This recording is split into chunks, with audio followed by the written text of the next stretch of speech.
ಸಂಸತ್ತಿನ ವಿಸ್ತೃತ ಬಜೆಟ್ ಅಧಿವೇಶನದ 3 ದಿನಗಳ ವಿಶೇಷ ಅಧಿವೇಶನ ಇಂದಿನಿಂದ ಪ್ರಾರಂಭವಾಗಲಿದೆ.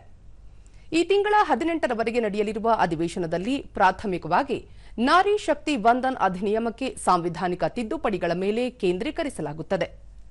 ಲೋಕಸಭೆ ಮತ್ತು ರಾಜ್ಯ ವಿಧಾನಸಭೆಗಳಲ್ಲಿ ಮಹಿಳೆಯರಿಗೆ 33% ಮೀಸಲಾತಿಯನ್ನು ಪ್ರಸ್ತಾಪಿಸುವ 2023ರಲ್ಲಿ ಅಂಗೀಕರಿಸಲಾದ ನಾರಿ ಶಕ್ತಿ ವಂದನ್ ಅಧಿನಿಯಮದ ಕಾರ್ಯಾಚರಣೆಗೆ ಅವಕಾಶ ಮಾಡಿಕೊಡಲು ಸರ್ಕಾರವು 3 ತಿದ್ದುಪಡಿ ಮಸೂದೆಗಳನ್ನು ಪರಿಚಯಿಸಲಿದೆ.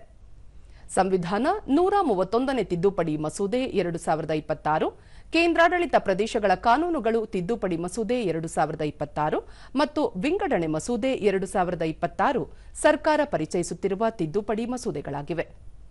ಸಂವಿಧಾನ ತಿದ್ದುಪಡಿ ಮಸೂದೆಯು ಭಾರತದ ಸಂವಿಧಾನವನ್ನು ಮತ್ತಷ್ಟು ತಿದ್ದುಪಡಿ ಮಾಡಲು ಪ್ರಯತ್ನಿಸಿದರೆ, ಕೇಂದ್ರಾಡಳಿತ ಪ್ರದೇಶಗಳ ಕಾನೂನುಗಳು ತಿದ್ದುಪಡಿ ಮಸೂದೆಯು ಕೇಂದ್ರಾಡಳಿತ ಪ್ರದೇಶಗಳ ಸರ್ಕಾರದ ಕಾಯ್ದೆ 1963, ದೆಹಲಿಯ ರಾಷ್ಟ್ರೀಯ ರಾಜಧಾನಿ ಪ್ರದೇಶ ಕಾಯ್ದೆ 1991 ಮತ್ತು ಜಮ್ಮು ಮತ್ತು ಕಾಶ್ಮೀರ ಪುನರ್ ಸಂಘಟನೆ ಕಾಯ್ದೆ 2019 ತಿದ್ದುಪಡಿ ಮಾಡಲು ಪ್ರಸ್ತಾಪಿಸುತ್ತದೆ.